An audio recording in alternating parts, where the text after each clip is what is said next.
Today is the big day. We're finally unveiling the brand new Waybler Adapt.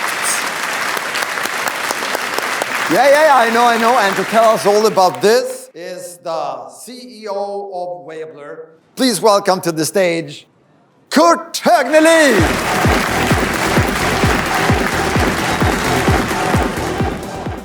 So, isn't it true that the new Waybler Adapt really has it all?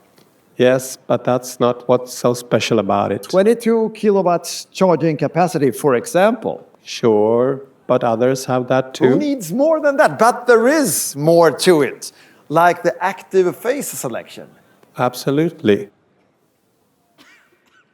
But others have that also. Not to mention the casing, aluminum. Of course, but that's not that unique either. What are you trying to say here, Kurt? Isn't there anything this box has that others don't?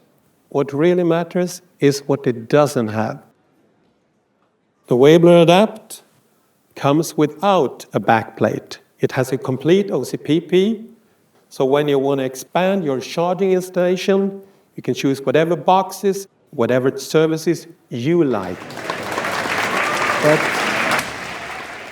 what's important to us is offering an open and flexible solution, one that encourages more people to choose electric cars. That's what's unique.